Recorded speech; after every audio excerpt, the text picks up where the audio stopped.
तौसीफ अहमद साहब, आपको खुश आमदीद कहेंगे। एशिया कप और 3 मुल्की टूर्नामेंट यूएई की सरजमीन पर खेला जाना है और यहाँ पाकिस्तान टीम को स्पेशलिस्ट स्पिनर की ज़रूरत पड़ेगी। आप खुद भी तवील अरसे तक शारजा में रहे हैं। 3 मुल्की टूर्नामेंट शारजा में मुनक़िद होना है। पहले इस पर सवाल कर लेता हूँ, इस इवेंट में पाकिस्तान को 2 मैचों में अफ़गानिस्तान क्रिकेट टीम का चैलेंज दरपेश है और उम्मीद है कि फ़ाइनल भी अफ़गानिस्तान और पाकिस्तान टीम के दरमियान ही खेला जाएगा।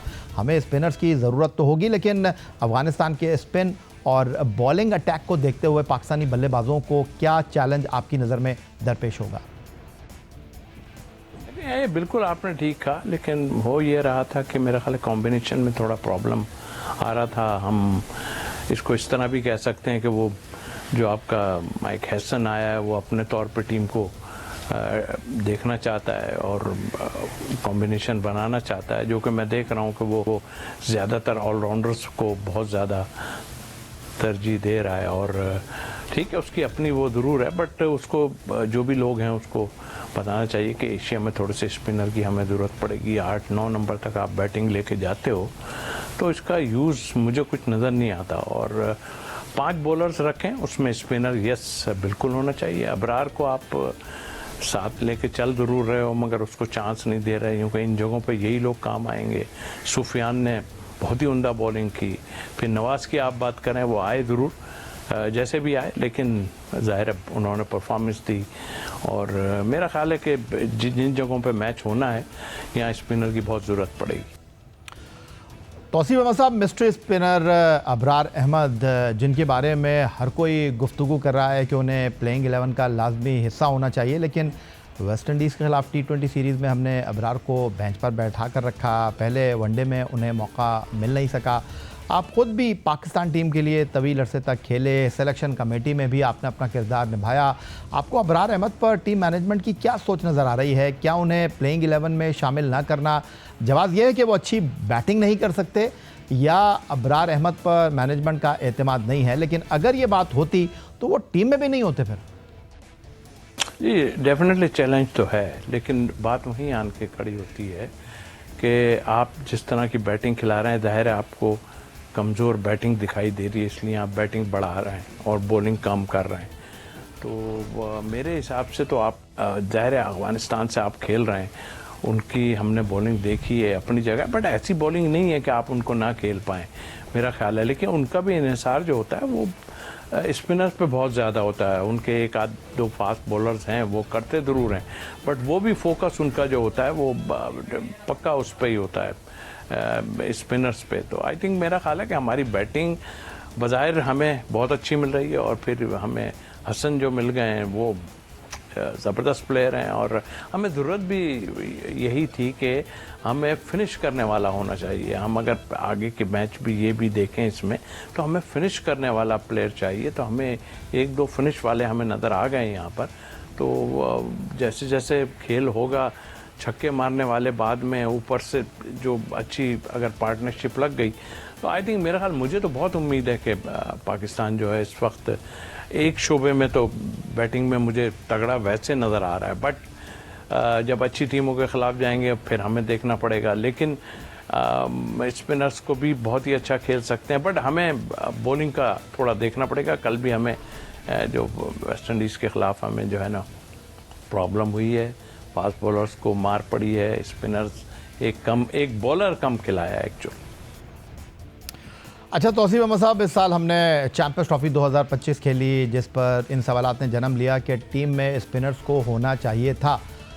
अब हम यूएई में 3 मुल्की टूर्नामेंट शारजा में और एशिया कप दुबई और अबू धाबी में खेलने जा रहे हैं, और ये बड़ी अच्छी बात है कि पाकिस्तान के पास बड़ी तादाद में स्पिनर्स मौजूद हैं। तो इस तनाजुर में आप पाकिस्तान के स्पिन बॉलिंग अटैक पर क्या कहना चाहेंगे? आप बिल्कुल सही कहा आपने, आप अगर लेके फिर, लेकिन बात वही है कि अगर इनकी कोई ऐसी स्ट्रेटजी हमें नज़र आ रही हो कि चलें किसी जगह पे ये उसको इस्तेमाल करना चाहते हैं, मगर इस्तेमाल करने से पहले उसको चांस तो दें, और कहाँ इस्तेमाल करेंगे अब ये हमें देखना है। साथ लेके ज़रूर जा रहे हैं आप उसको, लेकिन मेरे ख्याल से उनकी जगह जो है वो 11 में बनती है।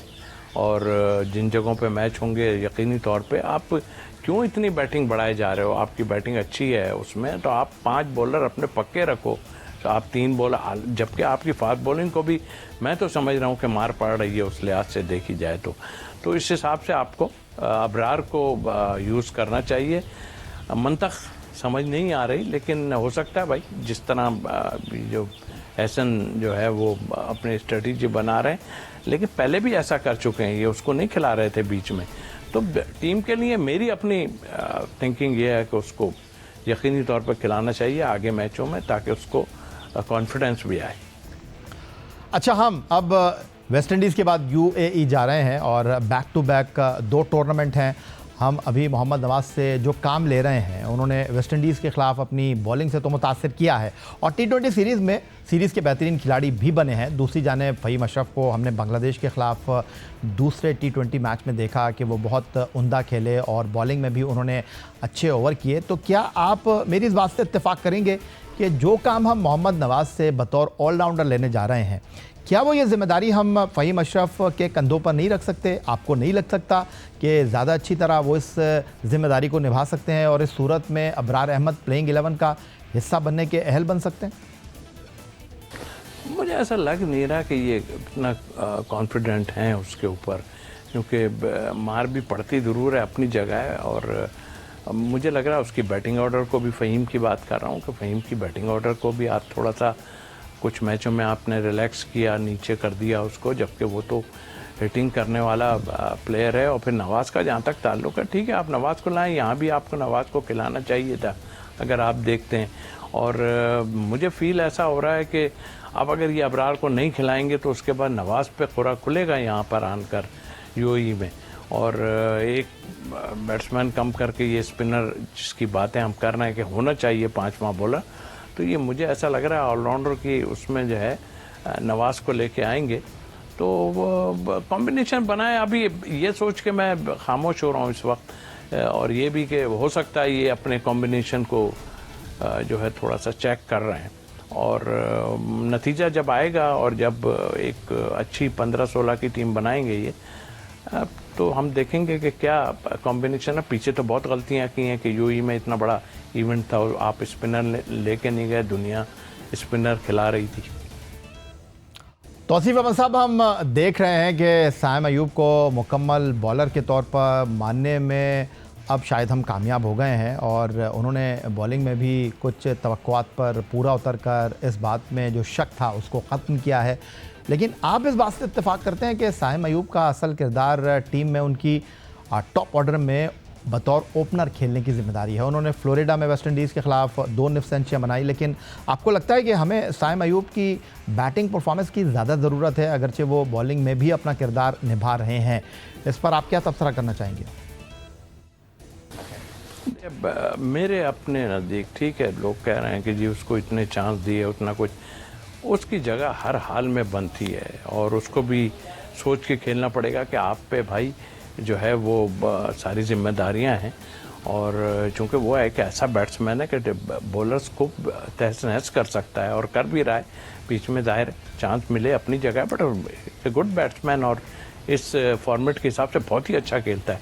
लेकिन अब ये ना करें कि उसकी बॉलिंग के ऊपर आप ध्यान दें कि ये भी करा लेगा, ये भी करा लेगा। मैं इसके हक में नहीं हूँ कि अब वो करा लेता है, अपनी जगह है। सलमान अली आगा ने अपनी कप्तानी में बॉलिंग नहीं की, यहाँ आने के बाद उसने अभी बॉलिंग की है, तो वो भी रेगुलर नहीं कर रहे हैं। तो इसका मतलब मुझे ऐसा फील हो रहा है कि जो है वो इसी तरह पार्ट टाइम वाला खेल करने की लेकिन साइम का जहाँ तक आपने कहा, वो पाकिस्तान टीम का परमानेंट मेंबर होना चाहिए आगे तक, और बॉलिंग पे उसके इन्हिसार ना करें। अगर उसको मार पड़ जाती है तो आप उसको कुछ कर नहीं सकते हैं। तो मेरा ख्याल है कि 5 बॉलर का फोकस करें और फिर उसके बाद बड़े इवेंट में जाएं आप। तौसीफ अहमद साहब, आपका क्रिकेट में बड़ा तजुर्बा है और टीम का ड्रेसिंग रूम भी आपने शेयर किया है, टीम की सिलेक्शन में भी आपका किरदार रहा है। आपने भी अपने वक्त में बड़े बड़े फैसले किए, कई सीनियर्स को ड्रॉप किया, कई जूनियर्स को मौका दिया। मौजूदा टीम मैनेजमेंट की बात की जाए तो उन्होंने अपना जो सफ़र शुरू किया इसमें नौजवान क्रिकेटर्स पर इन्हिसार किया, डोमेस्टिक परफॉर्मर को मौका दिया। अब एक मर्तबा फिर ये लग रहा है कि सीनियर्स क्रिकेटर्स को वापस लाने की बातचीत हो रही है। आपका तजुर्बा क्या कहता है, क्योंकि आप इस सारी सूरत हाल में पाकिस्तान क्रिकेट बोर्ड के साथ माजी में मुंसलिक रहे हैं, तो आप अपने तजुर्बे की बुनियाद पर क्या कहेंगे? क्या जूनियर्स पर इन्हिसार ही करना चाहिए, उनको देखते हुए मुस्तकबिल की मनसूबाबंदी करनी चाहिए? नहीं, आपने ठीक कहा। दरअसल मैं भी देख रहा हूँ कि काफ़ी जगह से प्रेशर भी आ रहा है और बस वो चाह रहे हैं कि हमारे एक दो प्लेयर, उन्होंने बड़ी परफॉर्मेंस दी, अपनी जगह है। लेकिन मैं समझ रहा हूँ ये नए लड़के जो हैं, जब तक आप इनको चांस नहीं देंगे, मैं तो ये भी कहता था कि भाई अभी साहबजादा फरहान को इन्हें इस वेस्ट इंडीज़ टूर पे भी साथ रखना चाहिए था। क्या कबात थी उसमें, एक ओपनर और साथ रख लेते आप तो क्या कोई प्रॉब्लम तो नहीं थी मेरे हिसाब से। तो उस लिहाज से मैं सोचता हूँ कि आप इन चीज़ों को छोड़ें और यंग को अभी खिलाएं। और ये ठीक है, आपके ये प्लेयर बैठे हैं ना, कोई बात नहीं, इनको आजमाया है हमने। आपने देखा आज के हमें जो प्रॉब्लम हो रही थी, जो हमने पिछले मैचों में देखा है, हमें प्रॉब्लम जो हो रही थी वो भी इन लोगों ने पूरी तो की है। हम मैच फिनिशर हमारे पास नहीं थे, लंबी लंबी बैटिंग करके आप जा रहे हो, सारा कुछ कर रहे हो, मैच नहीं जीत रहे। तो आपने देखा कि मैच फिनिशर आए हैं, ऊपर से भी रन्स बन रहे हैं और नीचे जाके भी रन्स बना दिए। उसमें चाहे हुसैन तलत पे हम इतनी बात कर रहे थे, मगर ठीक है, अब आप ले आए उसे तो फिर उसको यूज़ करें पूरा और देखें। ये मत सोचें उन्होंने हमारे लिए बहुत किया, लेकिन अननेसेसरी आप अगर ऐसा करोगे तो फिर ज़्यादती करोगे प्लेयरों के साथ।